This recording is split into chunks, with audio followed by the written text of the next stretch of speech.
at a very broad level, I think of a carnivore diet as a diet that emphasizes animal foods.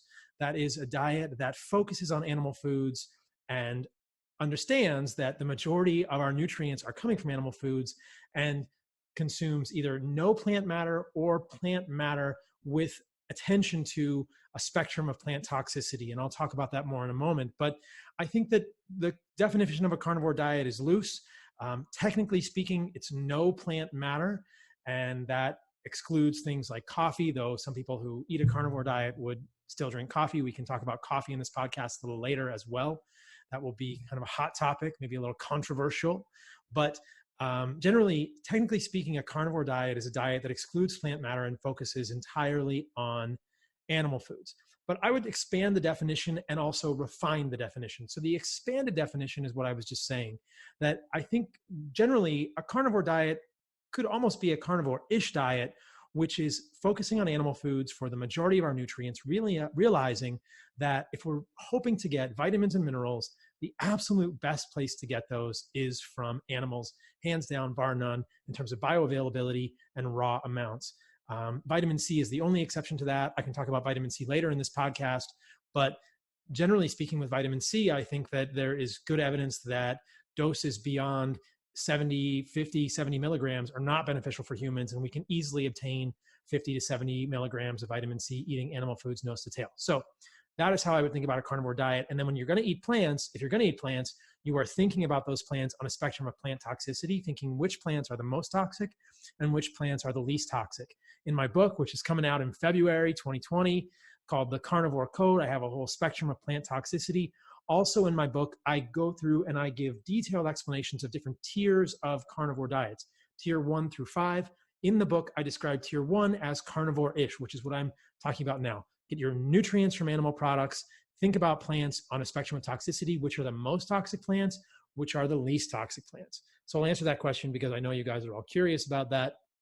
Most toxic plants, in my opinion, in my estimation, based on the research I've done and what I've seen clinically, are things like seeds, which would include nuts, seeds, grains, and legumes. Grains and legumes we're quite familiar with, excluding on Paleolithic diets. But nuts and seeds are often included by people, but I think that these can trigger many folks because of phytic acid, oxalates, digestive enzyme inhibitors. When we're thinking about plant foods and what plants are doing, they generally don't want their seeds to get eaten, so the seeds are often highly defended. And I think that seeds can be a very common trigger. In seeds, I'm using the royal seeds, quote unquote, which includes seeds, grains, nuts, and legumes. They're all plant seeds. And then also on sort of the toxic end of the spectrum, I would include most leafy greens. I think things like brassicas have isothiocyanates. We're going to talk about those today. And I think they're pretty toxic for humans. Spinach is very high in oxalates, pretty toxic. I don't see a whole lot of redeeming value in leafy greens. This may be radical for some people to hear, but it's one of the contrarian notions that I think about and advance in my work. I don't think leafy greens are very beneficial for humans. I think you could get like some less toxic leafy greens like arugula or lettuce, but generally speaking, things like spinach, chard, the brassica leafy greens, these are not beneficial for humans. And I think that the risks far outweigh any potential benefits therein. Other foods that I would consider to be highly toxic would be high oxalate foods. The biggest ones would probably be things like almonds, which are technically a seed. We've already talked about that. Root vegetables, specifically sweet potatoes, are moderate. Perhaps the biggest offender is spinach. Beets are also high in oxalates, so I would be careful about those in general. And I would put them on the more toxic end of the spectrum.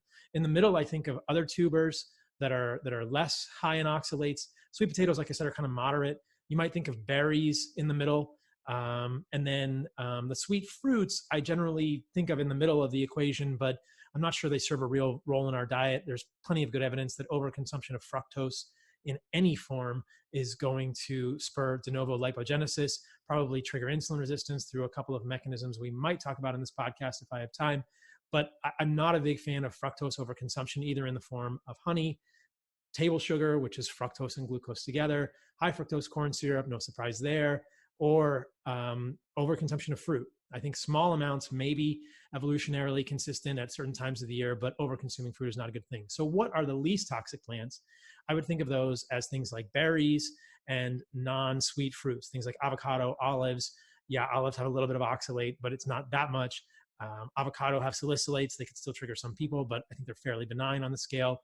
And I would also put squash on that non-toxic end of the spectrum. Obviously, squash has carbohydrates, but I don't fear carbohydrates per se, nor do I think that a carnivore diet needs to necessarily be ketogenic, or that a carnivore-ish diet necessarily needs to be ketogenic in any way, shape, or form. And we're going to dig into that in a moment, because that is a very interesting nuance.